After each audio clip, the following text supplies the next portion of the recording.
trade factors. All right. Well, let's talk about these.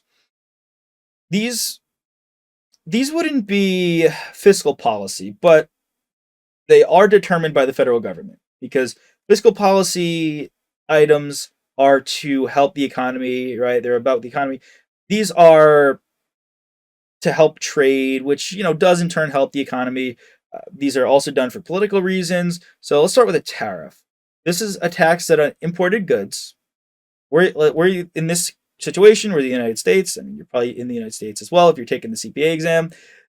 Tax on imported goods. This is on everything we import: Japanese cars, Spanish wine, Mexican electronics, Canadian syrup, right? Which increase the price of foreign goods. So decades ago, it was much cheaper to buy a Japanese car or a Korean car, known for making great cars, and the domestic market of cars was really hurting. And Ford and Chevrolet and all of them got together and said, hey, U.S. government, I know it's great that everyone's getting these quality cheap cars from overseas, but we are struggling a little bit.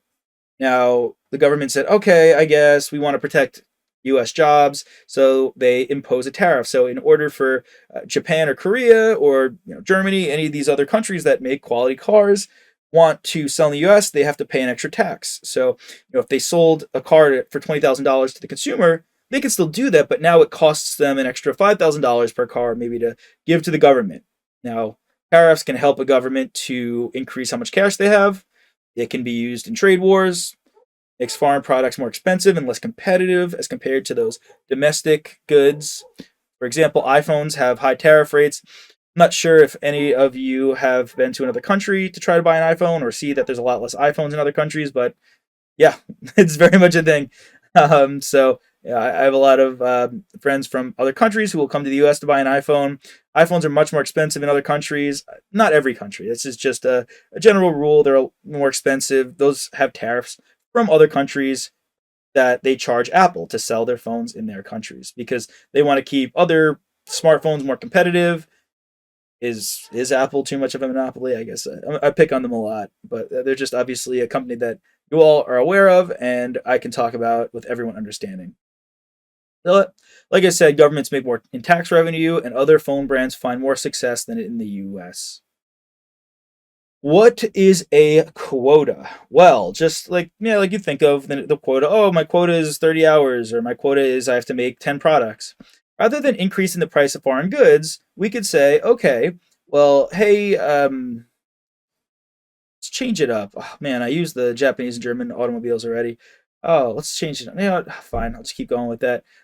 We can say that, all right, Japan, you can only sell a million cars in our country. Instead of saying, all right, we're going to charge you more, well, we're going to limit the amount of foreign cars that can be imported. So, like I said, same example. It's just the only difference between this is they can sell unlimited cars, but for more money, they have to give some money to the U.S. government. Quotas, they can sell them for the same price, but quotas they can only sell a certain amount. Now, sometimes companies will pass tariffs on to the consumers. Other times they'll just sell less. Or it depends on each situation. Quotas, you can't really do much about quotas, but yeah, you can increase the price of your car as well. Depends what the company wants to do. All right. Embargoes. Now, this is an outright prohibition of trading with a certain country. There's plenty of countries out there that we have embargoes: North Korea, Cuba, Iran. So, meaning anyone from Google to your small business to the federal government, none of these individuals, none of these entities can do business with North Korea, Cuba, Iran. Completely banned. It's an effective action taken in lieu of military action. So, whoever you are, if you are connected to the U.S. in terms of being a U.S. company or a citizen, you cannot do business with these other countries.